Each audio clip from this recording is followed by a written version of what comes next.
Pradanya, we just also requested Abhay to call Shijit Mishra ji. In case that doesn't happen, there's a delay. We'll start at 2, and then once he joins, we'll Sure.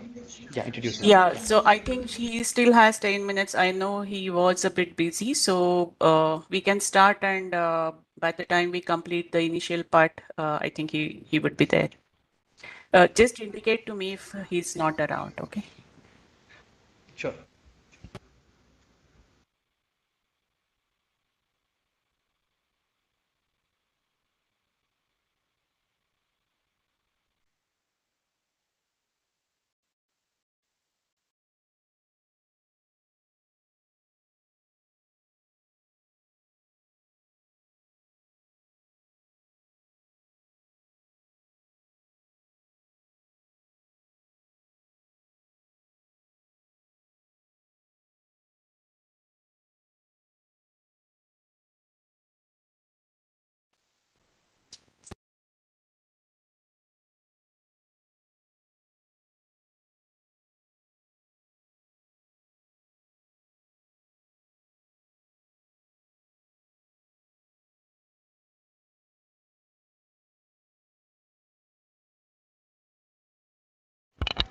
We can start, Pradanya.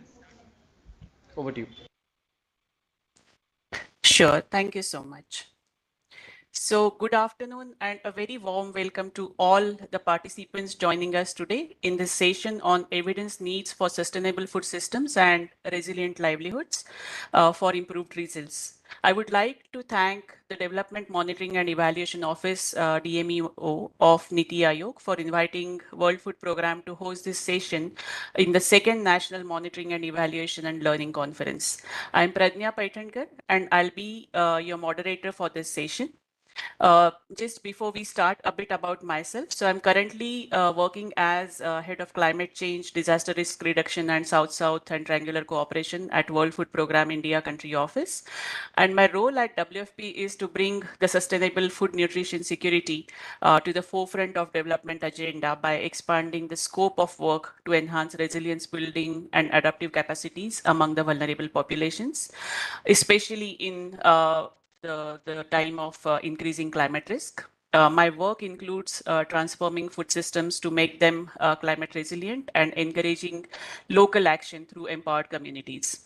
So before we begin this session, just a couple of instructions. So please feel free to share your questions in the question and answer box. You will read it as Q&A, and we will respond to them during the question answer session or question answer time allocated. And requesting all participants to please keep your microphones on mute during the session, and all your opinions actually can be read through the question answer box. Now, what I would do is I'll like to introduce the eminent panelist that we have, and I would take this opportunity to welcome all our esteemed panelists for this session today. Thank you all for taking time out in your busy schedule, and I'm sure it's like a kind of privilege for me and honor to me to have you with us, Mario Yvonne, Professor Srijit Mishra, if he has joined, or he should be joining in a short while, Dr. Sriven Srivastava, and Mr. Mihir Bhatt. So while the participants today may already are aware about this panelist, and I mean, they are quite known figures, I'm sure I'll just take a few minutes to briefly introduce each one of them. First, I take opportunity to introduce Mariod Yvonne is a senior technical specialist in agronomy at the International Fund for Agriculture Development, IFAD. Based in New Delhi, she contributes her expertise to the design and supervision of the projects throughout the Asia-Pacific region. She also supports policy engagement, partnership efforts, and knowledge management in the areas of agronomy, agricultural extension, and innovation systems. Prior to joining IFAD, she worked for FAO at United Nations. There, she coordinated as international initiative supporting 10 countries to document and monitor farming systems to inform better targeted policy and extension. Marie has also worked as a policy analyst for the Center of Studies and Strategic Foresight, an initiative by the French Ministry of Agriculture on food security issues. She also managed a project in Ghana on lowland rice development, strengthening institutions, innovations, and value chains. Mariod holds a bachelor's degree in agronomy and a master's degree in international agriculture development economics, as well as an executive master's degree in agriculture public policy from the institute that trains high-level civil servants for the French Ministry of Agriculture and Environment. Now I will turn to Professor Shrijit Mishra. It's my privilege to again introduce Professor Shrijit, who is professor at Indira Gandhi Institute for Development Research in Mumbai and was formerly the director at Nabakrishna Chaudhary Center for Development Studies, NCDS, an ICSSR institute set up in collaboration with Government of Odisha. He researches and teaches on development-related issues that intertwine between social philosophy, analytical measurement, and applied development. During his secondment to NCDS, he was instrumental in spearheading the Odisha Millet Mission that brought together the government, civil society, and academia for a pro-people action research initiative that works in 4 vertical: production, processing, marketing, and consumption. His work on Cyclone Fani as a part of multidisciplinary team involving the government of Odisha and many multilateral agencies dealt with macroeconomic and human impact that has important methodological and policy implications. His work on farmers' suicides in Maharashtra led to the setting up of Vasantrao Naik Shetkari Swabhiman Mission and other policy outcomes, including the deliberations leading to debt waiver, and some of the publications are on agrarian issues, measurement of development indicators, and poverty, among others. Our next panelist is Dr. Sriven Srivastava. He is presently working as a scientist, agriculture economics at the National Institute of Agriculture Economics and Policy Research, that is NIAP, New Delhi. He holds a graduate degree from GB Pant University of Agriculture and Technology and is a postgraduate from Indian Agriculture Research Institute, Delhi. He belongs to 2007 batch of Agriculture Research Services and joined the Indian Council of Agriculture Research in 2010. He also holds faculty membership in PG faculty in discipline of Agriculture Economics, Indian Agriculture Research Institute, New Delhi.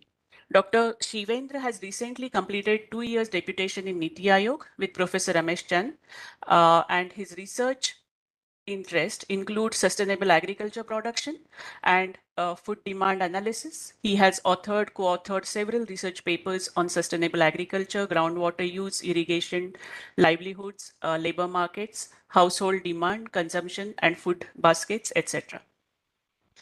We are happy to have you on board with us on this session, sir. Mr. Mihir Bhatt is our next speaker who would be also part of the panel. So Mihirji is the director of All India Disaster Management Institute. He works extensively on reducing risk-related action, learning, and mitigation.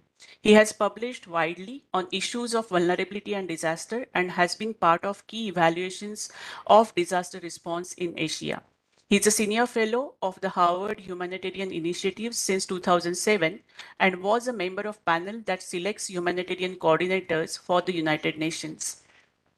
He advises climate development knowledge networks work on climate compatible development in 9 states of India with focus on urban resilience, green finance, and renewable energy at sustainable level.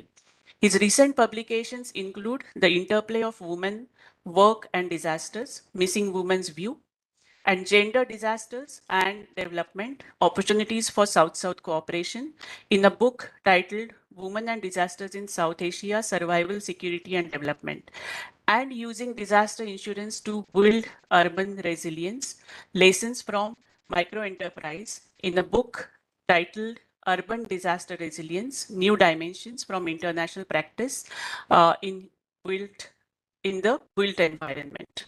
So I'm very happy that we have such a eminent scholars to deliberate this important topic on evidence needs for sustainable food systems and uh, resilient livelihoods.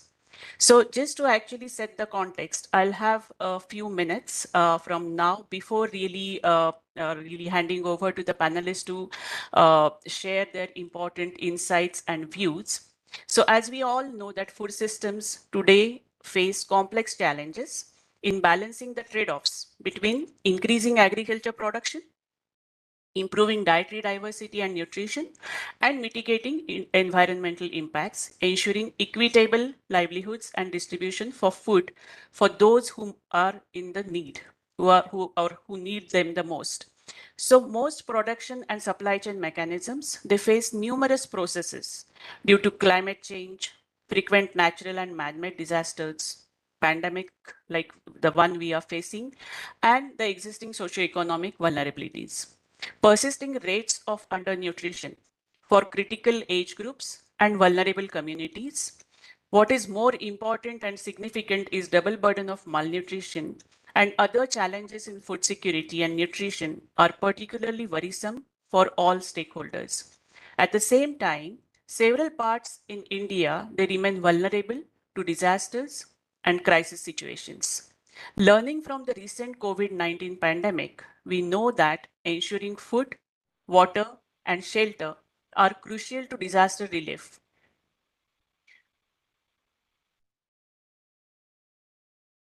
And efforts of building back better. We also know that governments around the world are facing tight fiscal environment and limited resources while having to deliver more services at a better quality. This also underlines the need for robust evidence and monitoring systems that enable to provide timely support to vulnerable communities and individuals who need it the most. The two international conferences last year, COP26 and Food Systems Summit, and of course the latest report of IPCC that has stressed this importance never like before.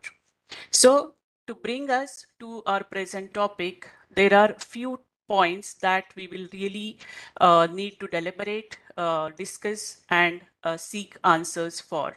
So how do we ensure access to safe and nutritious food for all at all times in the face of rising climate risk and existing socioeconomic inequities?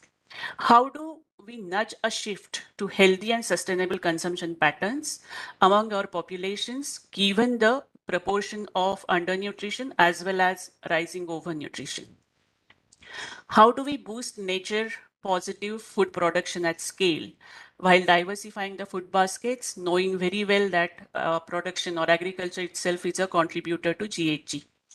How do we advance equitable livelihoods and value distribution in the agriculture sector, which continues to employ a large proportion of India's workforce, and especially small and marginal farmers? And how do we build resilient to vulnerabilities, shocks, and stress in the food systems? So with these questions, what I would do is to invite the panelists for their initial opening remarks. So if Dr. Srijit Mishra is there, I will request him to share his initial remarks. Over to you, Dr. Mishra. Yeah, thank you. And thank you, Niti Aayog. Thank you, World Food Program, for giving me this opportunity. Is it possible that I can share my content? Yeah, okay. The sharing is disabled, but that's fine. So it's a very important theme and important topic. I have been asked to focus mostly on my experience in Odisha and elsewhere. So I'll give 2-3 examples. It was nice of you to introduce, giving me the association that I had with the farmer suicide study in Maharashtra and policy implications. I think somewhere the work that I did in Odisha stretches back to the lessons or the evidence and the policy decisions and lessons that were learned in Maharashtra. The exercise while working with farmers, agriculture, livelihood, and issues are quite complex. So also is policy making, and how do we bring in together people, civil society, academia, and the government? Because if we want to scale things up to address people's livelihood, sustainable food concerns, the state has to come in, or the welfare state needs to come in. So this exercise that we had in Odisha on the Millets Initiative was an evolving triad that we observed. Like we had the academia, we had the government, or we had the civil society, and that coming together of these three entities was somewhere we as an academicians somewhere facilitated, and also were participant to it. And it evolved over the years. It's not that it evolved over the years, and it has its own challenges. How do we interact with senior level officials? To how do we interact with officials who will work at the village extension as village extension workers? So each of these officials can veto, and so also other players in the system also can veto. Veto in the sense, if they are not convinced with what is to be done, if they cannot own it, what is to be done, then it will stop. So we need to engage with I think officials from at very senior level to at the ground level. That's I think one important lesson. The other important lesson that all of us learned is we need to understand each other's strengths. Like government has its strength, civil society has its strength, academia has its strength, they have their weaknesses. So given our strengths and weaknesses, how do we go ahead? I'll give you one example. There was when we started our initial inception workshop of Millets Initiative, there was an official, he at the district level official, he had certain concerns the way the design was meant. And he said that no, if you are seeking approval from the PD Atma board, then it will be difficult. They reach quarterly, but they have a lot of things in their agenda. If something new is coming up, it is likely that it could be deferred. Maybe 1 or 2 blocks may pass through, but it should be deferred. Then why didn't you raise it when other officials were there? He said that all my senior officials have worked in the district. They know I don't know more than them, so it's not appropriate for me to speak there. But they could speak to an academician. So when I go back, take it back to his senior officials, they were all appreciative. This is a valid point, and we should change that design. So what I'm saying is that we facilitated interaction within the government officials across the line department and the senior functionaries. We facilitated functioning between the civil society. Now you would have known that we have academia is somewhat working in the background, doing their own research and analysis. But initially, the coming together of these two entities was an important challenge. So we tried to facilitate that. Having said that, the second point, sorry, if I can share, I would like to, whoever is handling, if they allow, I'll try to show you something. See, we initially, the program was given for 30 blocks, and we were skeptical because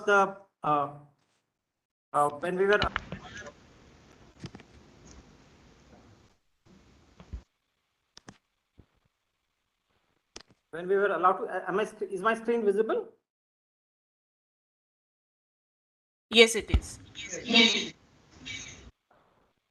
So this was the knowledge academia and practitioners coming together, and we had a baseline survey of about 7,000 odd farmers. And if you see in 17-18, we were very skeptical how this program would go. But if you see the first year of the outcome shows that the area increased, the value increased by more than value of the output increased by more than 300% to 2 times, and yield increased by more than twice. So it is this that led to the demand coming in. Another, I think I'll give this small example again.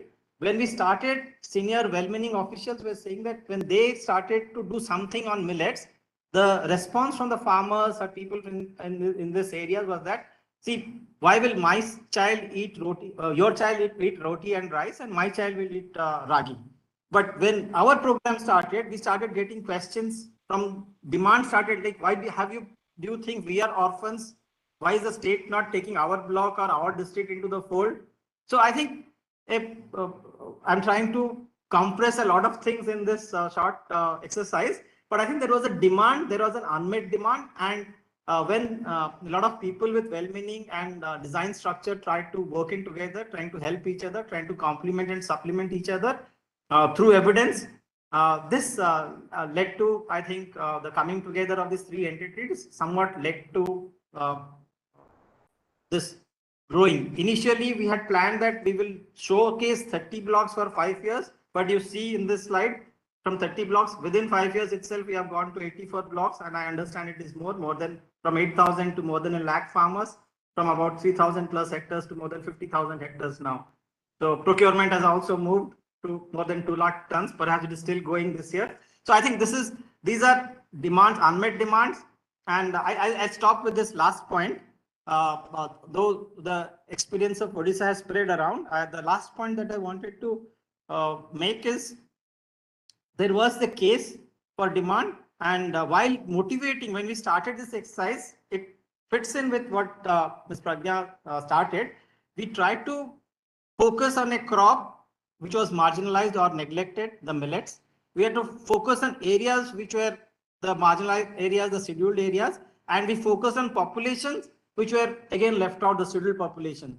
So the focus was on land left out, crops left out, and people left out. And this is in a sense also, and showing through evidence, we try to build in how we can contribute to sustainable food systems.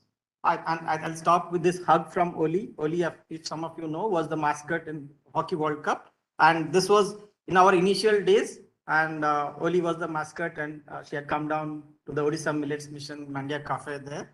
And this was part of our consumer awareness exercise that was quite well appreciated then. And this is the SHG group, which was among the first group that was trained for that exercise.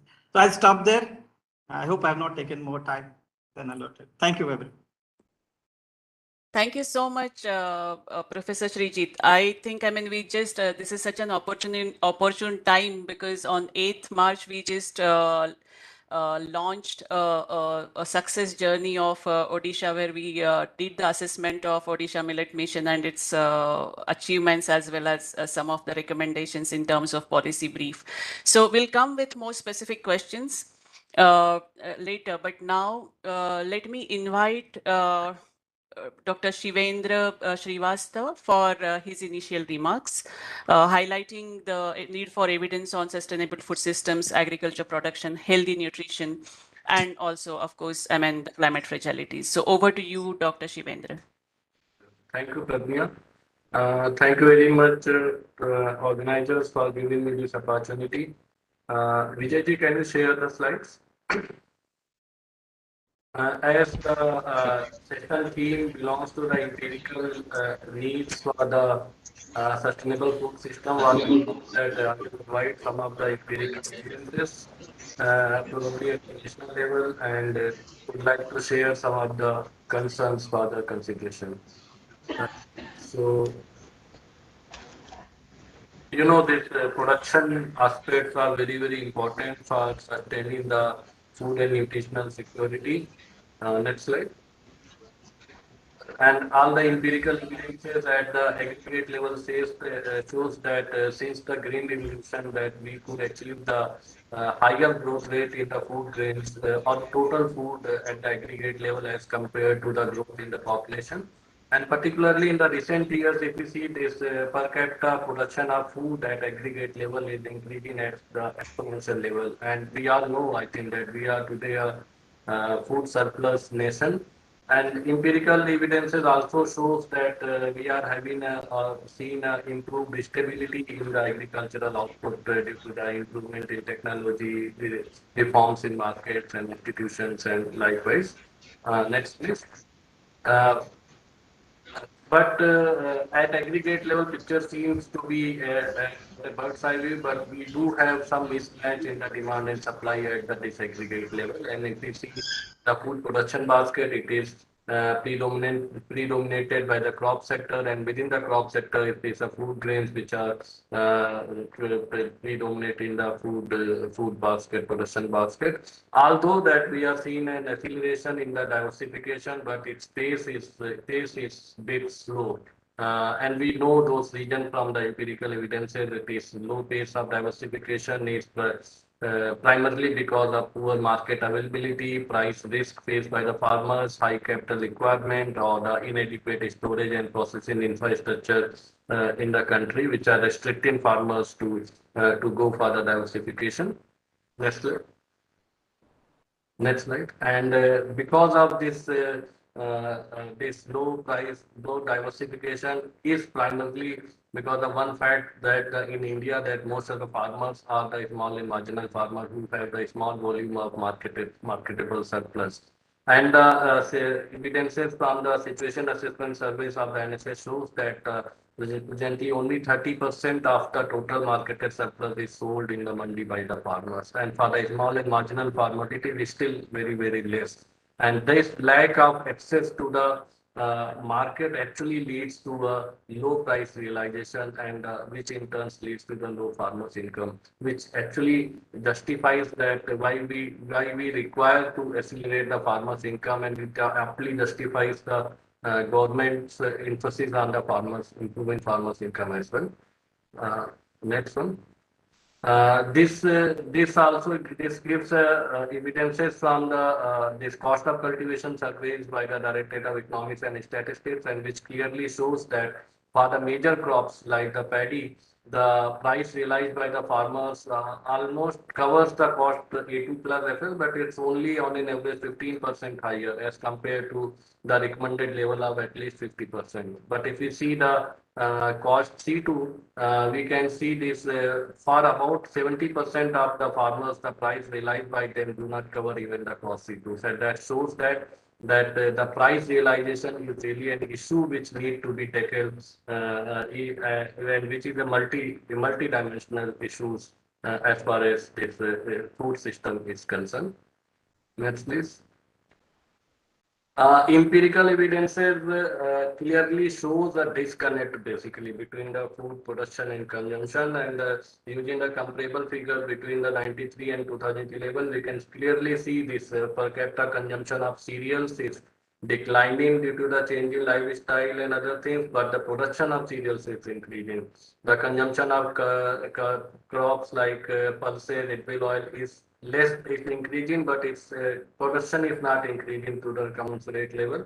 We can see a higher growth in the production of high value crops like vegetables, fruits, milk, and livestock, but its consumption in physical terms is not increasing to that level. So this shows that there is a disconnect between the production.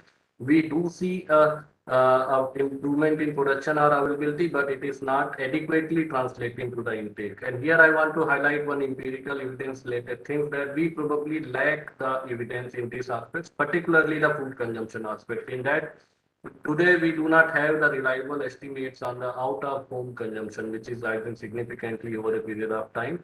And even the present consumption data is also a decade old. So that shows that if we really need to manage the food, we need to balance between the demand and supply, but because of lack of evidences, we probably are not able to take the judicial or the rational decisions, and that highlights the need of empirical evidences at both at aggregate level as well as the disaggregate level. Next, please. Even at the subsequent level, we can also see clearly see the disconnect between the nutrients intake and the nutrition output. Like we saw the disconnect between production and consumption at the subsequent level, we can also see a disconnect between the nutrients intake and the nutrition outcomes. The available national level survey shows that we can see a decline in the intake of the most of the nutrients, be the calorie, protein, or the micronutrients. But in case of nutritional outcome, the NFHS survey clearly shows an improvement in the NFHS. So if we really need to see, or in an integrated way, we are not able to capture the linkages from that. And it is probably because of lack of integrated database on these varied aspects, which needs to be highlighted and bridged to some extent. Next, please. And I feel that the RDA norms are very, very important. And if we see this, we presently have, in terms of calorie, we have presently two norms. One is FAO. We all know that we have ICMR norms. But if you see based on the NSS surveys that about 50% of the Indian population consumes calories between the FAO norms and the ICMR norms. But if we apply these norms, next slide, please. And if we apply these norms, we can see this, we can get a contrary trend actually. So we do not have a consistent trend in terms of incidence of undernourishment, which clearly shows that we do not have a consensus on the RDA norms, which are very, very important for the basic indicators of the nutrition, such as the incidence of undernourishment. So I believe that we need to develop that consensus, and probably we need to have an official estimate on the indicators such as the incidence of undernourishment, like we have for the case of the poverty line or something. And my last point is related to some interdependence between the resource use and the food demand system. If we really need to make our food system sustainable, we need to understand this interdependence. And this groundwater energy nexus is a classical case to make others understand that we have a nexus between the groundwater energy and the food policy. So if we really need to manage our resources sustainably, we cannot do that only by tweaking the energy policies. Without integrating the food policies, we cannot really do that. So, and for that, actually, we need evidences to in such a way that we can study all the three aspects like energy, agriculture, as well as food policies together, and then probably we will be able to have a better and a more sustainable food system. So these were some of my initial remarks, and other things I will keep reserved for the further. Right. Thank you so much, Dr. Srivendra. I think you really very well highlighted this interconnectedness, or rather the linkages between various aspects, may it be from climate change to ranging to nutrition, and then the land, water, energy, all these falling together, and the lack of real evidence which in fact can monitor this in an integrated way. So thank you so much for bringing those issues. Also, I mean, what you talked about, what appears as a kind of a rosy picture at the aggregated level, when you really go into the details and drill down at the disaggregated level, it doesn't really look the same. So thank you so much for your remarks, and we'll have more questions for you. But before that, we'll like to now turn to you, Mario, for your initial remarks, and we are really keen to hear from IFAD's experiences and a lot of work in this particular area. So over to you, Mario. Thank you very much. So if the presentation can start. So for me, I'm really honored for this presentation. I will focus not as an expert in these indicators and measurement, but as a user, as a regional agronomist that is trying to promote resilient food systems from global to community and in the portfolio, and how IFAD monitoring and evaluation framework helps us achieve that. Next. So first, the most important is to start with target. IFAD is an investment bank that is targeting rural poverty reduction with 8.5 billion, 139 countries, and we have really strong targets regarding gender, nutrition sensitive youth, and climate finance. And now even 90% of our investment are supposed to build adaptive capacity, including nature-based solution for 30% of it. So these are our core targets that integrate both nutrition, climate, resilience. And apart from target in investment, we have targets in results, which are aligned to the SDG, as you can see in the other illustration. So my next slide will present a bit our framework that is helping us really push our investment to go into that direction. The first tool is what we call our performance indicators. Each time we design a project, we supervise a project every year, and we complete and evaluate, we have to screen our project achievement in terms of effectiveness and development on the left, sustainability scaling up, in addition to the financial element. And as you can see, so during each mission and design, we are heavily scrutinized to show whether our investment is well targeted to the poor, has good outreach, promotes women, agricultural productivity, nutrition, adaptation to climate, natural resource management, that's on the right side, good M&E system, and so on, human and social capital. So we really have to screen and ensure we show good approach to that. Next.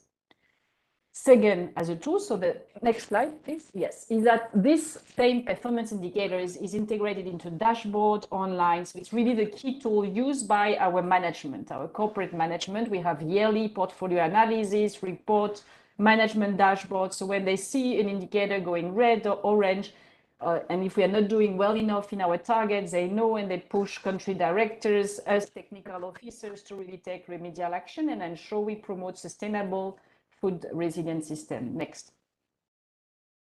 The important other element, of course, so this is a general portfolio, same indicators across all our investment. Then the second part, of course, is to promote also the use of quality monitoring evaluation at project level. And you have to go more in detail. So the first element is to have a good theory of change. M&E needs to be articulated to action. So it's to really understand based on the challenge, activities, output, and outcome, and to identify the indicators that will help us track whether we are actually achieving our results and have evidence.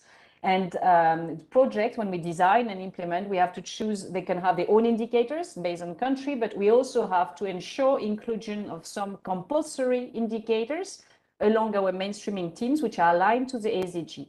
So below, I give the example, for instance, of our indicators related to climate, the number of hectares in climate resilient management, adoption of environment sustainable practices, or reduction emissions. So this is linked to clear target we need to achieve. And when we want to meet these targets, we have to integrate this kind of indicators which are aligned to SDG.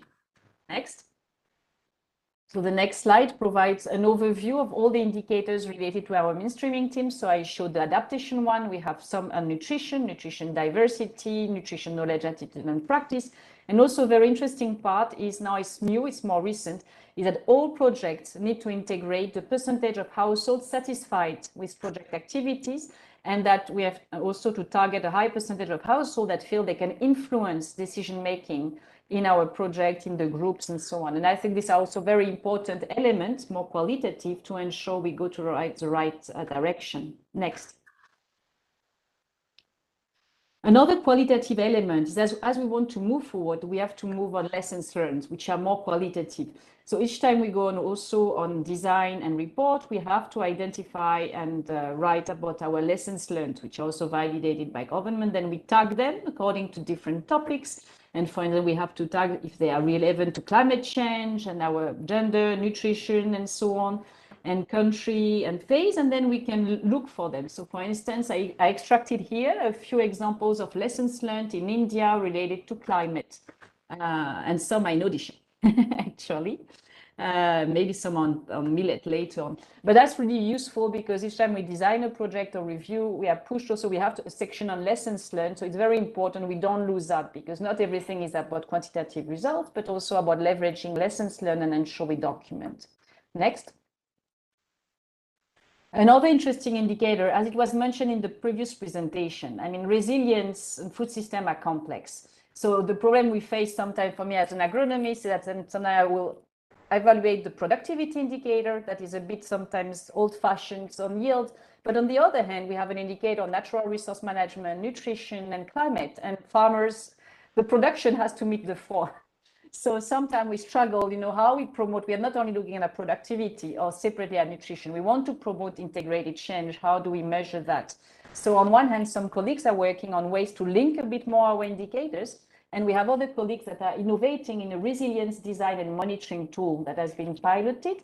And the interesting thing, it's really based on the theory of change, where for each project country, you try to identify what are the risks type, what are your vulnerability, what are the project interventions and the results, and you build your monitoring system accordingly alongside major common categories on environment, climate, governance, social drivers, and so on. So that enables really local adaptation and use by project, but also some level of aggregation and unified mechanism. Next. I think that's my last one.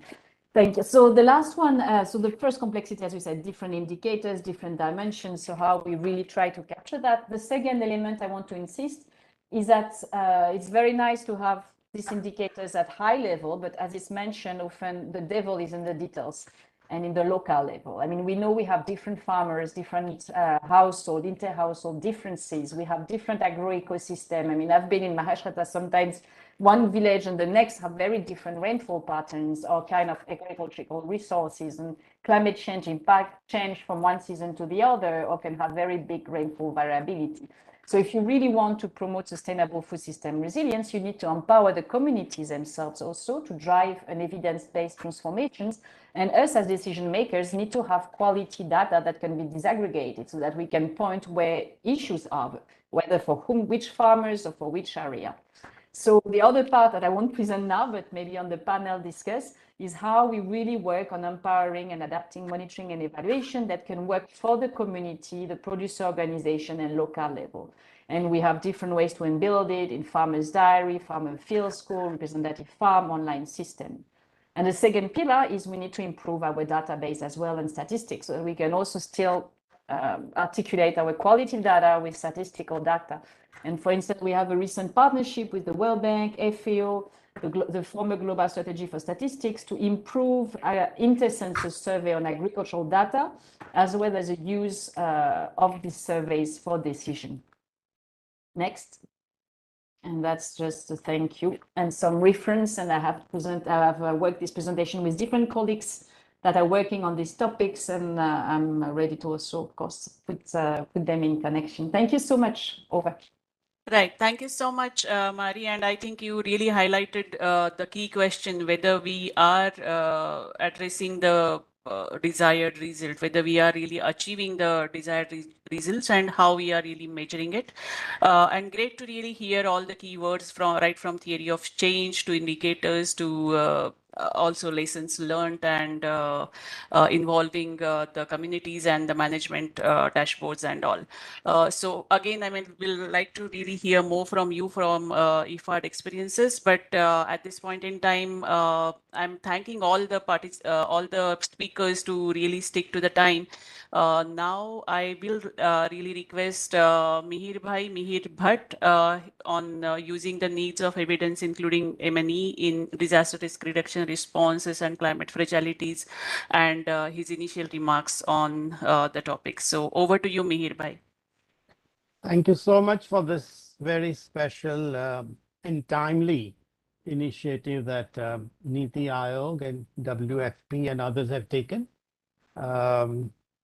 I come from somewhat different perspective than the previous speakers, and what I bring is the humanitarian perspective, risk reduction perspective, and perspective that is about climate change. So risk resilience and climate change related perspective. Of course, we have reflected on the past, what we said here. We learn from the present and actively imagine near and increasingly threatening future as far as disasters are concerned. And all that is presented here so far would dramatically change when the near and increasingly threatening future will unfold. I bring the perspective from the ground, and what I bring is the intensification of the effects of climate change, and also the increasing complexity of the weather events, often extreme, in all the regions of the world, including regions where such things were not imagined before. So that's something we in India also need to understand. The regions where we didn't imagine such risks will come are facing that. The lessons from previous experience are very useful, and that are not adequately addressed and drawn out. So that's the first thing I would suggest, that some sort of a 10-year review of what are the lessons that WFP and IFAD can pick up with Niti Aayog to see the use of evidence and what difference it has made.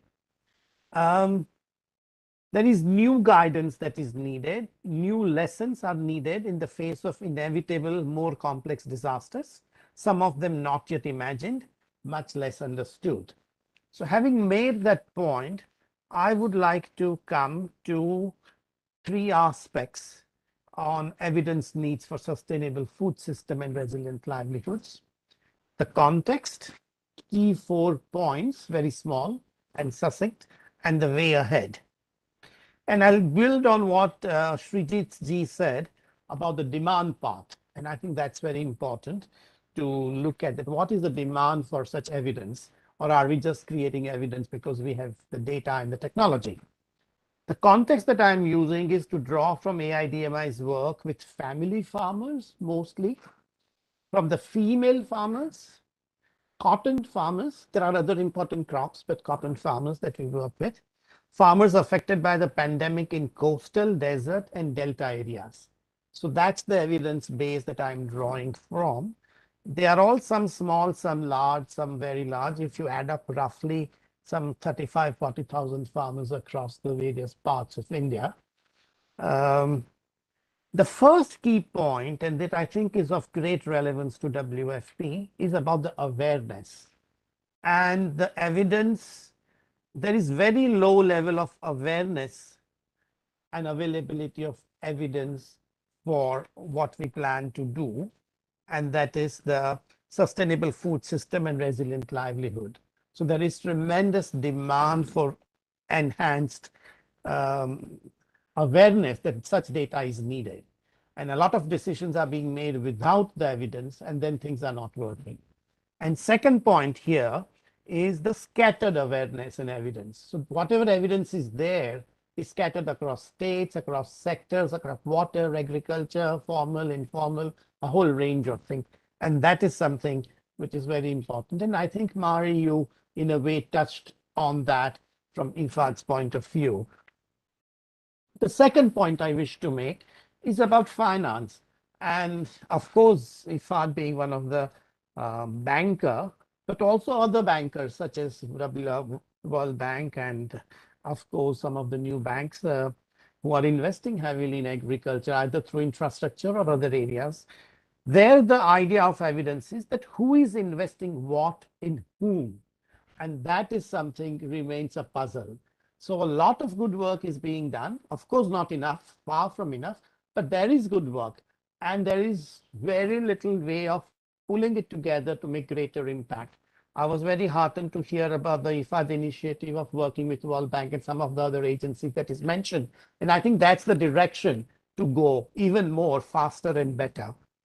And second, the investment in future of agriculture livelihood, and both from the point of view of future of work, and with Niti Aayog, we have done a report on future of work for the informal sector workers in India. That could be a starting point from Niti Aayog. But also, there is work that is being done on agriculture and nutrition, and where do we invest in that as far as disasters, but also development work is concerned. The third point is on governance, and this is very much Niti Aayog area.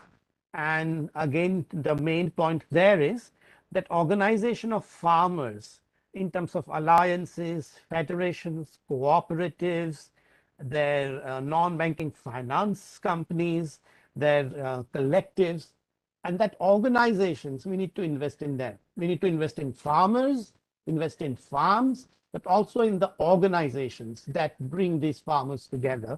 And that is something for which we don't have evidence, and we need to have more evidence on that to move ahead. And as part of that, for Niti Aayog, is that we need enabling networks and all areas.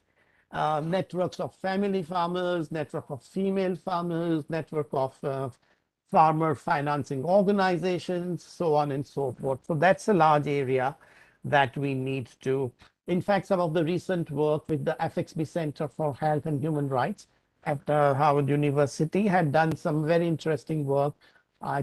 More than 5,000 farmers and others across Kerala to see the impact of floods.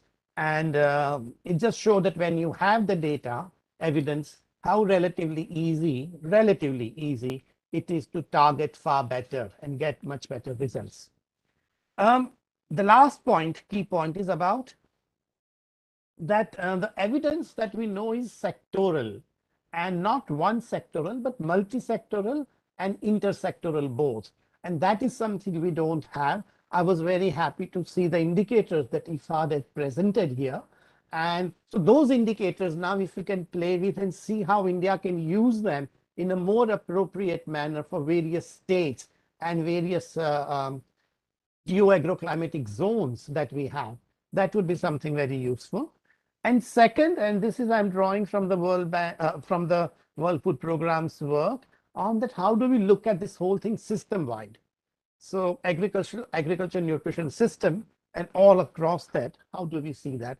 So those are the 4 points about the evidence that I wish to make. And the way ahead, I want to suggest and end with that. And I would suggest way ahead for action and also way ahead for learning, research, monitoring, evaluation, etc. As far as action is concerned, would be wonderful under IFAD guidance, and of course many others. You are here, so I'm mentioning you, but there is no pressure, is to pilot invest in key groups and organizations and see how this whole evidence can actually make a difference. And we have seen this difference being made after the Gujarat earthquake, during the tsunami evaluation, that if the evaluation was timely from IFAD and FAO, and how that made a difference on coastal farming and desalination, etc., etc.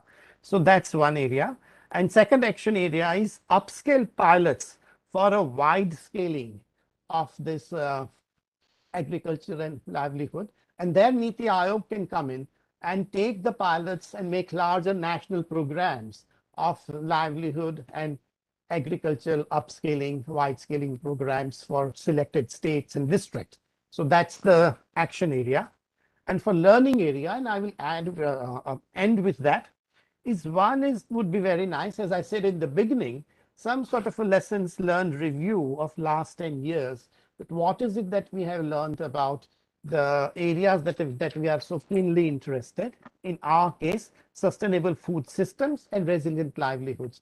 And that's not difficult. It doesn't take more than 6 to 8 months and 3 people to actually sit down and look at all the published material and come back with and say that this is what we can do in India. It could be regional level, it could be global level as well. The second thing is which Indira Gandhi Institute, with its experience and expertise, can easily pick up, and that is the learning around the various scoping studies or scoping exercise, that where is the scope for further action, and that is something, given the data and expertise, can be very well done. And the third area, and the last as far as learning is concerned for this presentation, is the action brief for policymakers, and that Institute for Agriculture Research, sorry, Indian Council for Agriculture Research can very well take up that for the state governments and various agriculture departments. So this is something I wanted to present as my opening remark, to really start not from the opening, but from the closing, that this is all what we can do. Let's start that how we can actually do that and discuss that. And that's my request, because I don't think we'll get such a panel again very easily, and let's just make the most of it. Thank you very much.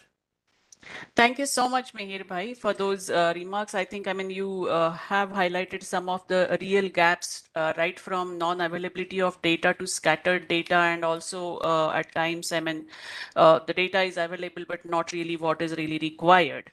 And also highlighting the issues related to finance, the governance. And in fact, Niti Aayog is really planning a kind of countrywide assessment of National Food Security Act and its performance. I think, these are some of the things which are actually great milestones. And in terms of governance and decision making, or using the data, right data for improving the decisions, is something which is extremely important. So with this initial remarks, now I would have, and I think we have overshooted by around 10 minutes. So what I'll do is I'll limit the questions, maybe just one question per panelist, and then we take it from there. But what I am really interested to know from Dr. Shrijit, you is like, you have talked about Odisha, and you have really very well laid out the multi-stakeholder approach and the difficulties and the positivities around it. How finally, it is difficult, but we know that it really actually it's quite effective when it works. So I just want to know from you, what are the current evidence needs and gaps when we are considering the states in India?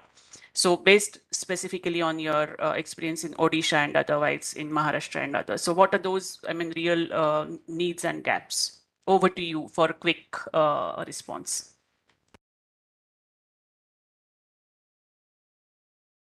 You are on mute. Thank you so much, Pragya. And I thank my co-panelists, and Mihir Bhai particularly raised this issue that we need to come together. And Mary Evans and Shivendra brought out really interesting propositions. Yes, I think we need to work together. We need to understand what are the requirements in terms of data gaps. So only when we started working, we realized that, okay, these are certain things that we need to work. I'll give again one example with my experience in Odisha. There are aspects we academicians will collect data, and our purpose of collecting data is to publish in peer-reviewed journals so that our institutes value us. Civil society and government, with whom I work for that, both don't want that.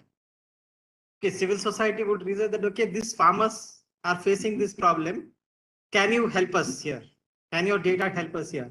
And a bureaucrat many times will say that, see, this is a serious thing that I'm currently addressing. Can you tell me something now? At the most, I can give you 24 hours.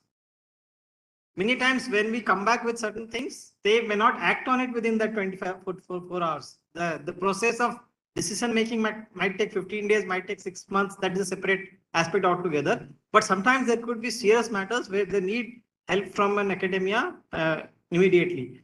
And I think we as academicians need to balance between this, our academic requirements for publishing peer review purposes. When we publish in very good journals, later the government and public policy think tanks, Niti Aayog, they may all appreciate that. But real-time action research or real-time policy making may not be helpful in that sense. So I think somewhere that bridge should be there. Academia should also encourage and appreciate such kind of work, and bureaucracy and all also should see that, okay, how these kind of work should also be appreciated. If I publish in a peer-reviewed journal, they will only put me at a higher level than when I give them real-time advice. So I'll give you experiences. There are many policy decisions that we happened in Odisha Millets Mission, where we went to the field, got feedback from the local level officials, farmers, civil society thing, and shared initially the concerns, maybe with a WhatsApp message.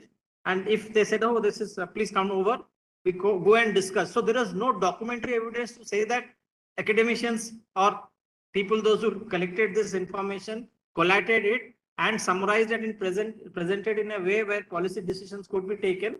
There is no documentary evidence to say that, okay, this was there. And but this needs to be done. If we need to work with people, those who, as I said, we are working with people who were crops that were neglected and orphaned, lands that were marginal, and people those who were vulnerable. So these are important challenges, and it actually gives back to the old saying, no, we need to count what counts, and then we should not, and the people that count cannot be countable also in many senses, many qualitative, quantitative, how you try and.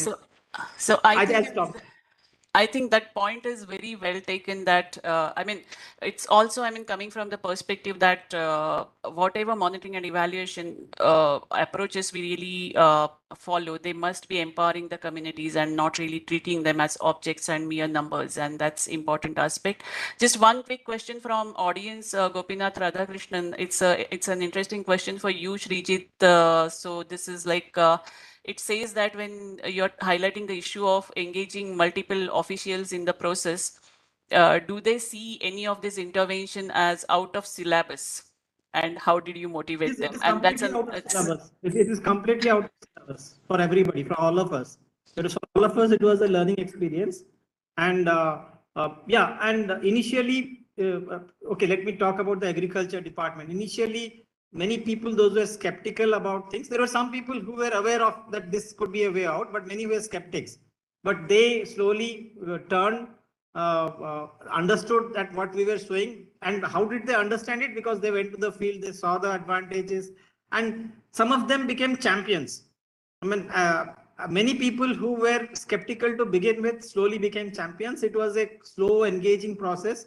The purpose that we wanted to do is that make everyone own it, and how also to withdraw after making allow others own it. So from an academian perspective, that would require that you keep away, or we keep away our egos.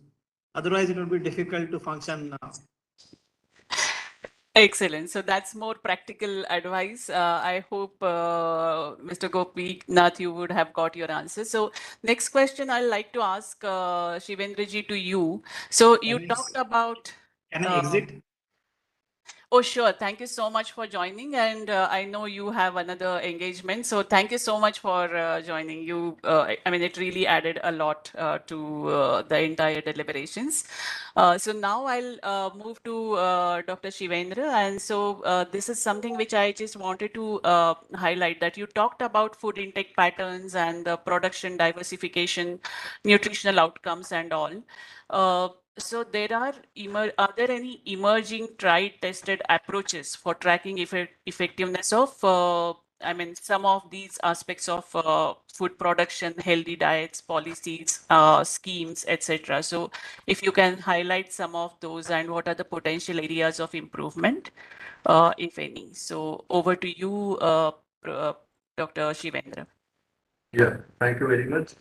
I think that I would like to refer to you in case of tested approaches to the NITI Aayog itself, because and refer to you about the some indicator-based approaches for monitoring the existing schemes. So one of the recent example is maybe a sort of composite water management index in which that at the national level we are trying to develop a convergence among the different schemes and trying to irrigate each and every plot in the country and develop the irrigation infrastructure so that we can improve the stability and resilience in the agriculture.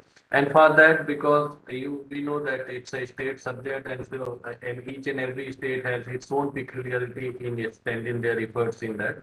So one way will be monitoring the progress in terms of the well-defined indicators in terms of that relevant areas. And one such, as I said, this composite water management index, in which the indicators are well defined and we are monitoring the progress of each state.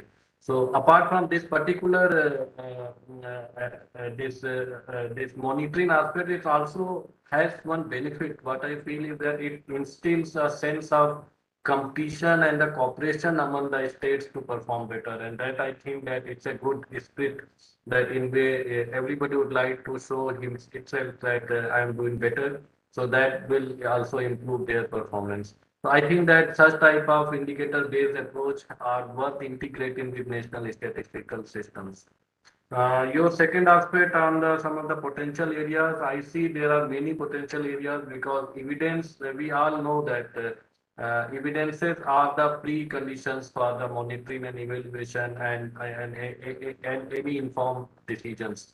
So I would like to inform, and I'm sure that everybody must be aware about that. India's agriculture statistical system is one of the best in the world, and it's well recognized across the globe.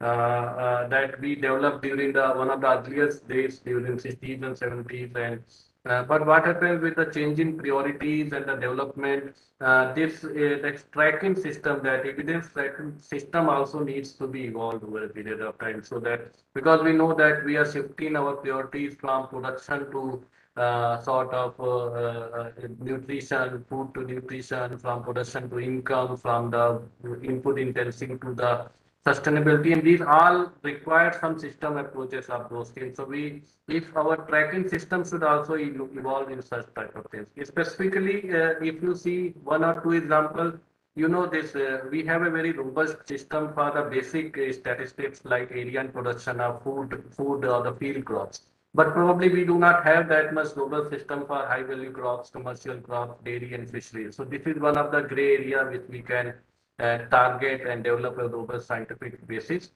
Second, maybe the thought of we are developing nowadays, we need to minimize the time lag in the estimations. And for that, we really require for the better food management this real-time information. And we lack in that aspects. And for the monitoring of schemes, particularly different portals are being developed. We have so many portals being developed, but those portals are not talking to each other. So if you can develop a sort of standardized protocols or the data architecture and integrate those things, so we can address the many things in the system, and that is the requirement on the data infrastructure side. Last point will be a sort of, I think we are aware that there are lots of complications and the complexities in the market, in the production environment at this aggregate level. So this gives a natural scope for the latest technologies like the AI, with machine learning and those type of things. But we have a lot of scope to address through this application of these ICT based initiatives. But for that, we require some infrastructure, data infrastructure, digital platforms, and those types of things. So those are some of the gray areas which we can target to improve our tracking system for the effective program implementation. Great. So thank you so much, Shivendraji. I think what I heard was like real time, more like system approach to even tracking systems and integrated approach. When we are talking about food systems per se, and if if the evidence systems or M&E systems for food systems have to be designed, they as well have to follow the system and integrated approach, and that's an important point to really drive. So let me now move to Mario, and everybody has expressed this that we really want to hear from you on your further examples. Specifically, communities, if we talk, they are essential part of food systems, and they are often seen missing from the narratives. So when we are talking about community participation, the aspects of inclusion, how important do you think the local action from M&E perspective is? And if you can share a couple of examples from EFART studies and evaluation. So over to you, Mario, on this particular aspects. I would say that we just have 10 minutes remaining, so if we can be really very fast. So over to you, Mario. Thank you Sorry very for much. this. No, that's okay. Yeah, no, for me, indeed, the community and local level is critical. And it's not. It's. I think it can also help the data collection of things, because I often see that the data is not enough used for managing, for extension, for decision making, and for the farmers themselves. And for that, there are different. I could bring different experience on that. One, because I'll start with the producers organization, because I like also the last intervention reminding us of India needs to work a bit more with the producers organization, and the producers and organizations themselves should also be having their own data, or being able to understand and track how things are going and work on it. And I was recently in a completion mission of a project in Andhra Pradesh. And because the farmers, the producer organization was responsible to actually implement a large, most part of the investment locally. They had invested in a strong monitoring information system. They were tracking the infrastructure. They had a membership, a farmers registry, and some of the data. And I was surprised. I wasn't planning to ask them questions for that, but I was starting to ask them, so how do you target? How do you ensure that your actions benefit the poor? And they said, oh, yeah, no, we are so happy because we have our members registry. So we are able to know who are our farmers, how we are making impact or not. And second, because we have this GIS remote-based system where we track the infrastructure and the supports given by the project, it becomes very transparent and accountable, and we can share. So I think that's some of the level and missing link we need to work also. How do we make the data work for the decision makers on the ground, for the farmers themselves to be able to see what works and where, and so on. I mean, so I think that's one of the, so I saw that here, we're trying to build some capacities there, but I think it's important. Another example I could share from India, for instance, is I remember this project. We have quite a successful project in Jakarta in terms of productivity. And they are trying to adopt and support really climate adapted practices locally and with a really strong community driven approach.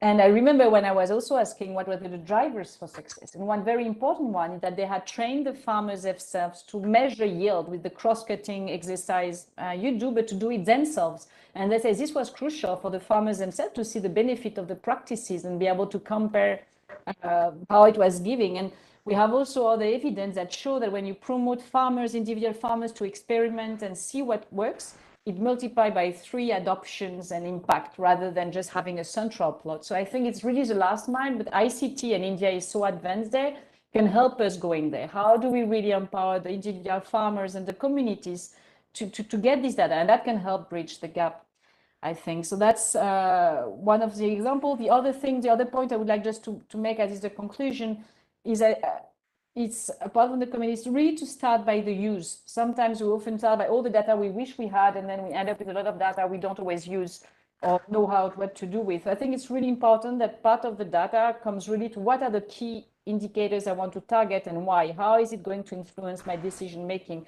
Like I show all these examples of dashboard and so on, because these indicators are really associated to specific action. And I think it's important to have this kind of things that people are accountable, and the more you use the data locally, the more then they can make efforts to do that and to have tools to decide and so on that.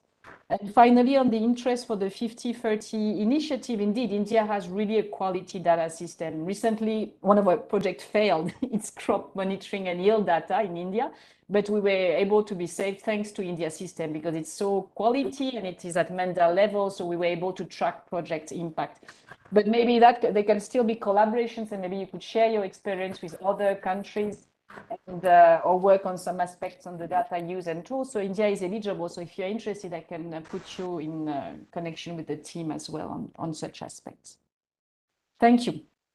So thank you so much, Mary. And I mean, the time is really short. Probably the organizers should have given us 10 more minutes, but I guess we have to have a hard stop. So sorry for this, but Mihirji, just one quick question to you. So how do you think or what are the pathways to really focus on inclusion, equity, and transparency when we are talking about the M&E systems or the evidence systems? So for a quick response, please. I know the question is complex, but Yeah, time is a factor. no, I will. I'll make it a bit cryptic, but please, no, I think it's a very important issue because, to have evidence but not have evidence that really helps you reach you want to reach is a tragedy. And therefore, I think one is a quick review pathway would be to look at all the methods that we have for evidence collecting and see if the equity and other two aspects you mentioned are there, which includes approaches that we have, and we at least have 3 approaches, the tools that we have and the Niti Aayog has, and how do we make it some sort of audit of that to make it more equitable and more then we can also look at the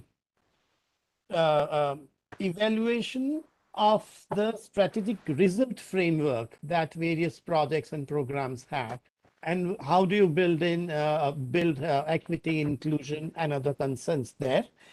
And the last that comes to my mind is some of the visual materials, such as digital diaries, for example, by the farmers, or the photo voices by the farmers, if you will, to make data not only in terms of numerical or textual, but also visual. So these are the things, because sometimes exclusion is easy to capture in a visual form. See the farm by a female-headed household and farm by a large established family, and the difference to that. So I think that could be the approaches to do that, but definitely inclusion of women and casual worker, of the Dalits and minorities, of course, of ethnic groups and others in the farm sector and livelihood sector is very important. Thank you very much. Thank you so much, Mihir Bhai. And that also answers one of the question I see by Aditya, which talks about some of the potential best practices, good practices in the states in DRR and resilience. And some of these which you answered is like, I mean, going visual. I mean, you will have to really go out of the traditional M&E systems, the numbers and the graphs and the very complex kind of analysis, to also something which actually really reaches the masses, the visuals, and how that actually can really increase their participation, understanding demand, and also use of the data. So a great point. I just see one quick question from, it's not quick, it's difficult, from Divya, which actually talks about assessing the household food security, household food intake among household. What are the food monitoring as systems or alternatives to infrequent surveys? So do you want to take it, Dr. Shivendra, quickly on food monitoring alternative to consumption to infrequent surveys? Yeah, this is really a good pertinent question, I believe, because this raises the need for having a frequent surveys on particularly on consumption patterns, and we do not have daily. As I said, that we have the latest survey which is 10 years old.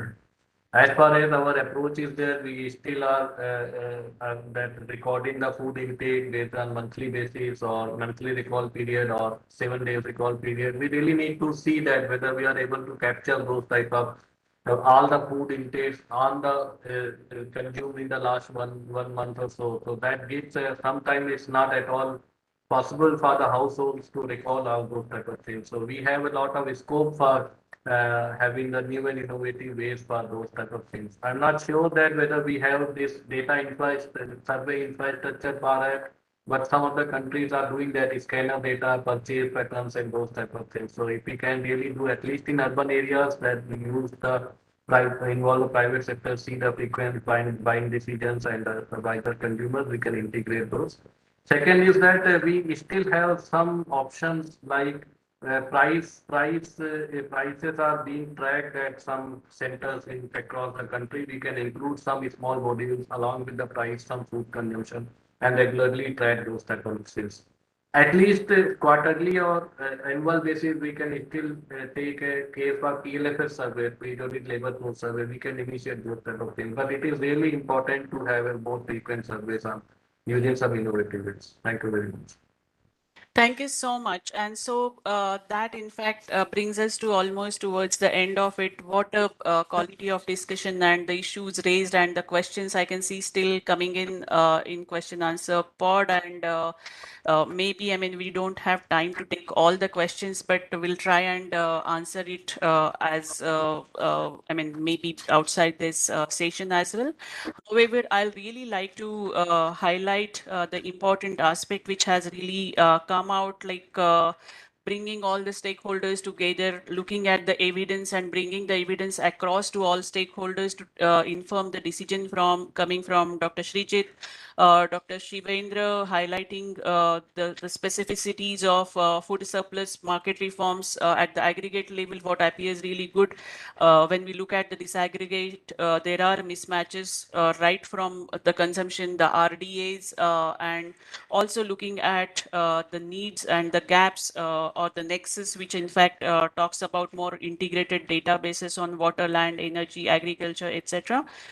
We heard some specific and good examples from Mario on the key aspects of performance monitoring and the studies and evaluations, and answering the question whether we are really achieving the desired results when it comes to the food systems and sustainable livelihoods, what we are really set to achieve. Mihir Bhai's 4 points were really intending towards highlighting and underscoring the use of evidence across the entire gamut of right from the design to finance to governance, and this, the fractured and non-availability of evidence, which at times is just sectoral.